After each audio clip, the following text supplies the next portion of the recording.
Hi guys, this is my fourth bargain games video, and it's about a game which technically wouldn't fall under the rules of my bargain games, but it's currently in the print to play version of it, and it's being released next year, and it's called Two Rooms and a Boom. Now, Two Rooms and a Boom is currently in a print to play version, so it's currently free to play, which is why I've put it into the bargain games thing.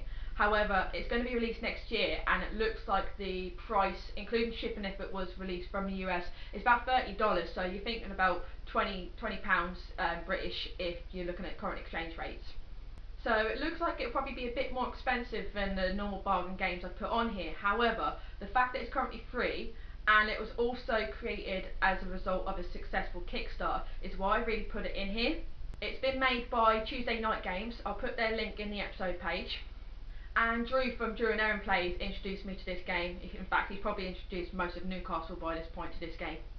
Now, we were at Geek Retreat last week trying to get a massive game of this going because it goes up to 36 players when you've got all the roles covered at the minute.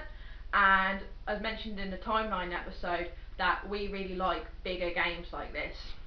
I did try and film Drew's explanation of it because he did a really good explanation of the rules. However, it didn't really work out too well with the noise level, so I figured I'd explain the rules here. Now, as I said, it goes up to 36 players and there are a lot of different player roles involved, which makes it very, very complicated, but I'm going to give you the simple lowdown of the basic game here. You have two teams. You have a red team and a blue team. The red team has a bomber, the blue team has a president. And the game has 5 timed rounds, which the time goes down as the rounds go by, and you have a leader in each round in each room. The teams go into separate rooms or separate areas in a room. You should, if you have a bigger room, make sure it's large enough so you have a lot of space between the two groups, because basically you don't want to overhear the other room. For each particular round, the people talk about what roles they have, trying to deduce basically who each other is. The blue team really wants to know who the blue team are and vice versa, but you also want to figure out who the bomber and the president are. Now, there's various ways to do this. You could just out and tell people that you are a certain thing, or you could lie. Depending on the amount of players that you have in the actual game, you can share your card with someone, or you can just share the colour that you have.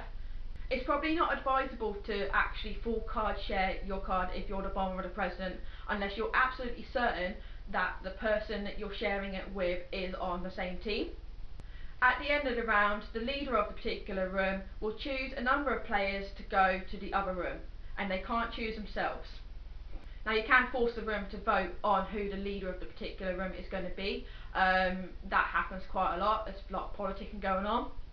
And at the end of the game, out of all the rounds, you need to make sure, if you are the red team, that the bomber ends up in the same room as the president.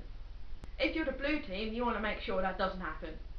Once the final round's over, everyone comes back together and the roles are identified. The bomber will reveal themselves, the president will reveal themselves, and then if they actually were in the same room, the president's died, the blue team loses. However, if they were separate in different rooms, that's where the blue team wins and the red team just sucks. So that's a very simple version, and I know that sounds slightly complicated the way I'm explaining it, but it's very quick to pick up, certainly the basic version. It's complicated when it goes on to the different roles. Some of the roles are easy, like there are things like the blue liar, the red liar, which basically means you have to verbally lie all the time. However, you can non-verbally tell the truth. So if someone said, "Are you the liar?" you would say no, but you would be doing this as you said no, no, no. And there's also a version which is the angel, which will be you always have to tell the truth. There's a nice role called the paparazzi, which is basically making it their life goal to basically listening on everyone in the room, trying to make sure that there aren't any secret card sharing, which some guy did this in our game, and he was actually really good at just like peeking over everyone and just basically being a nosy bastard. Now, Two Rooms and Boom does work from 6 players upwards. I would personally say it works better when you probably got about 10. We've had, I think the biggest one I've had in mine was 14. Now, it's only about 15 minutes total to actually get the game, so it is fairly short. so you can have multiple games of this, and you know, each game is totally different. Unless you're me, who happens to get the bomber all the bloody time. So that's my brief lowdown on Two Rooms and a Boom. I said I put the link for Tuesday night games in the episode page. I think given that it is an indie game which has been a result of a really successful Kickstarter, it's something that I personally would really support. As I said, it is free to print and play at the minute. They've put the versions up on the site, I believe, for you to actually print out your own versions and then start playing it. And I think that's actually a really good idea, because it's getting really exciting for people to actually get in with the hype of this game. So I hope you've enjoyed this brief explanation of the game. Feel free to like, share and subscribe as normal. If you've got any indie games that you've developed that you want me to promote on here, feel free to put them on the comments page as well. And thanks for watching.